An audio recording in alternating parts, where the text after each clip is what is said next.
perkenalkan, nama saya Rehan Rama. Di sini saya akan menjelaskan atau memberitahu materi tentang perilaku konsumen. Yang pertama, saya akan memberitahu apa sih itu perilaku konsumen. Perilaku konsumen adalah proses yang dilalui oleh individu atau organisasi dalam mencari, membeli, menggunakan, mengevaluasi, dan akhirnya membuang produk atau jasa guna memenuhi suatu kebutuhan. Selanjutnya, ada 3 tahap proses yang terbagi dalam perilaku konsumen. Yang pertama itu sebelum pembelian, di mana pencarian informasi dan evaluasi alternatif produk atau jasa dilakukan. Yang kedua itu ada saat pembelian, keputusan untuk membeli dan transaksi aktual oleh si konsumen. Yang ketiga itu ada setelah pembelian, di mana konsumsi, evaluasi kinerja produk, dan keputusan untuk menggunakan atau membuang produk. Selain itu, konsumen dapat memainkan peran yang berbeda seperti mediator, influencer, buyer, dan user, tergantung pada konteks keputusan pembeliannya. Selanjutnya ada definisi menurut para ahli. Yang pertama itu ada James Evenio, yang menekankan bahwa perilaku konsumen adalah rangkaian tindakan dalam memperoleh dan menggunakan barang dan jasa ekonomi. Yang kedua itu ada David London, mengartikan bahwa perilaku konsumen sebagai proses pengambilan keputusan dan aktivitas fisik dalam mengevaluasi dan penggunaan produk.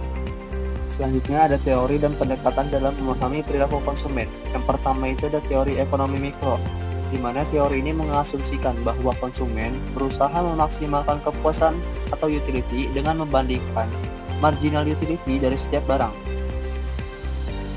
Konsumen memilih kombinasi barang sehingga marginal utility persatuan harga sama dengan semua barang. Yang kedua itu ada pendekatan psikologis, di mana pendekatan ini fokus pada faktor-faktor mental seperti motivasi, sikap, dan persepsi. Karena proses kognitif tidak bisa diukur secara langsung, pendekatan ini mencoba memahami bagaimana informasi dan pengalaman mempengaruhi keputusan pembelian.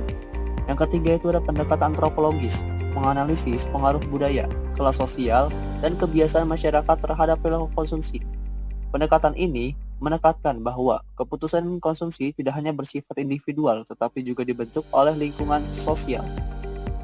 Selanjutnya ada pendekatan utility dalam perilaku konsumen. Yang pertama itu ada pendekatan kardinal atau marginal utility.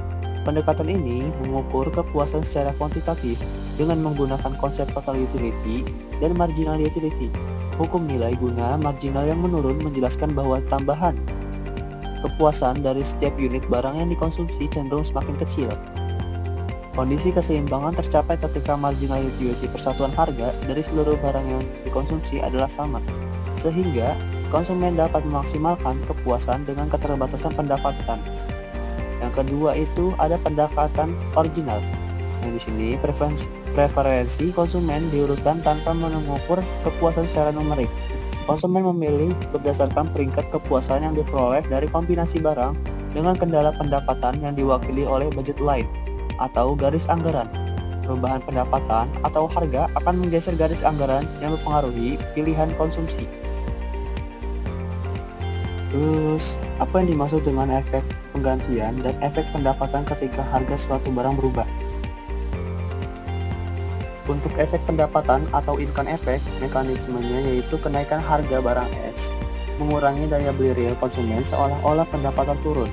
Konsumen akan menyesuaikan konsumsi keseluruhan, mengurangi pembelian barang normal, atau bahkan meningkatkan pembelian barang inferior jika barang X normal.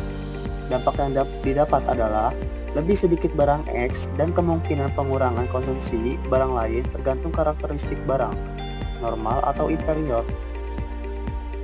Sedangkan untuk efek penggantian atau substitution effect, mekanisme yang didapat adalah ketika harga sebuah barang naik, rasio kepuasan per rupiah atau marginal utility menurun, sehingga barang tersebut menjadi relatif lebih mahal dibandingkan substitusinya. Konsumen lantas mengalihkan pembelian ke barang lain yang memberikan marginal utility per rupiah lebih tinggi. Dampak yang didapat adalah kuantitas pembelian barang X berkurang, sementara pembelian barang substitusi Y meningkat. Contoh lainnya, jika harga kopi naik 25%, substitusinya ada sebagian konsumen beralih ke teh karena rasio kepuasan per rupiah teh ini lebih menarik. Dan untuk income-nya, karena kopinya mahal, total uang yang tersisa untuk belanja lain menipis, sehingga mereka juga mengurangi frekuensi makan di kafe atau pembelian roti premium. Baik, kesimpulan yang dapat dari materi ini adalah perilaku konsumen merupakan proses kompleks yang dipengaruhi oleh faktor ekonomi, psikologis, dan sosial.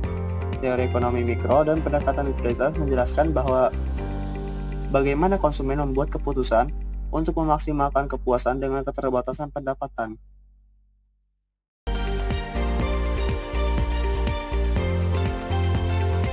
Sekian presentasi dari kelompok saya mengenai perilaku konsumen. Kurang lebih mohon maaf. Wassalamualaikum warahmatullahi wabarakatuh.